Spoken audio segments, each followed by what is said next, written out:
warahmatullahi wabarakatuh. Perkenalkan, nama saya Fariza Anjani, Prodi Pendidikan Agama Islam. Saya akan menjelaskan satu materi terkait dengan pedoman umum ejaan bahasa Indonesia guna untuk menyelesaikan tugas akhir mata kuliah bahasa Indonesia yang diampu oleh Ibu Andi Nurindasari, MPD. Jadi, dalam KBBI, ejaan adalah kaidah-kaidah atau cara menggambarkan bunyi-bunyi kata kalimat dalam bentuk tulisan, huruf-huruf serta penggunaan tanda baca. Yang pertama ada penggunaan huruf.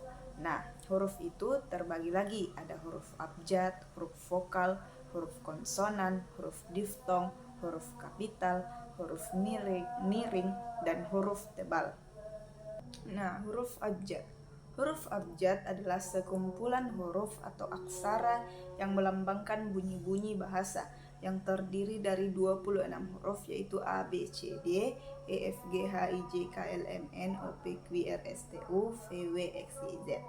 Adapun huruf vokal yaitu yang melambangkan huruf vokal seperti A, I, U, E, O. Adapun huruf konsonan yaitu selain dari huruf vokal yang terdiri dari 21 huruf, yaitu B, C, D, F, G, H, J, K, L, M, N, P, Q, R, S, T, V, W, X, Y, Z. Yang keempat yaitu huruf diftong. Huruf diftong adalah dua huruf vokal yang diucapkan sekaligus.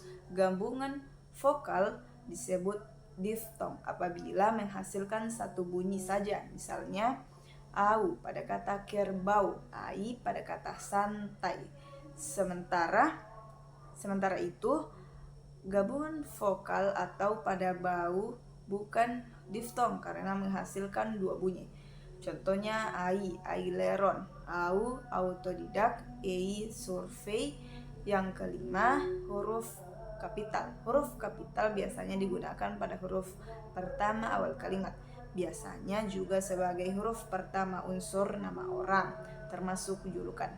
Sebagai huruf pertama, nama bangsa. Sebagai huruf pertama, nama, gelar kehormatan, keturunan, keagamaan atau akademik yang diikuti nama orang, termasuk gelar akademik.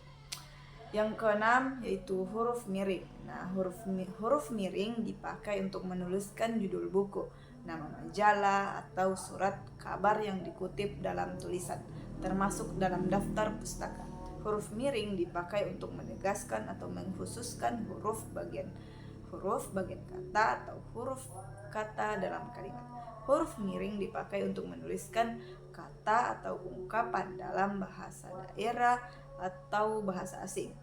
Yang ketujuh yaitu huruf tebal. Huruf tebal dapat dipakai untuk menegaskan bagian-bagian karangan seperti judul buku, bab atau subbab. Penulisan kata. Secara ortografis, ada 4 macam kata yang harus diperhatikan penulisannya, yaitu kata dasar, kata berimbuhan, kata ulang, dan kata gabung atau gabungan kata. Kata sandang. Kata sandang si dan sang ditulis terpisah dari kata yang mengikutinya. Contoh, kembali kepada si pengirim. Sang saka berkibar di mana-mana. Penulisan partikel. Yang pertama itu partikel lah, kah, dan tah. Ditulis serangkai dengan kata yang mendahulunya. Contoh kalimat, bacalah buku itu baik-baik. Yang kedua, partikel pun, yang berarti juga, ditulis terpisah dari kata yang mendahulunya. Penulisan kata berejaan kembar dalam pemakaian bahasa sehari-hari banyak kita jumpai kata-kata yang ditulis dengan ejaan yang berbeda, sehingga sering menjadi pertanyaan mana yang benar penulisannya. Untuk mengetahui mana yang ditulis dengan ejaan yang benar, kita harus melihatnya di dalam kamus. Tentu saja kamus yang baik, seperti Kamus Umum Bahasa Indonesia oleh WJS Poerwadarminta atau Kamus Besar Bahasa Indonesia oleh Pusat Pembinaan dan Pengembangan Bahasa.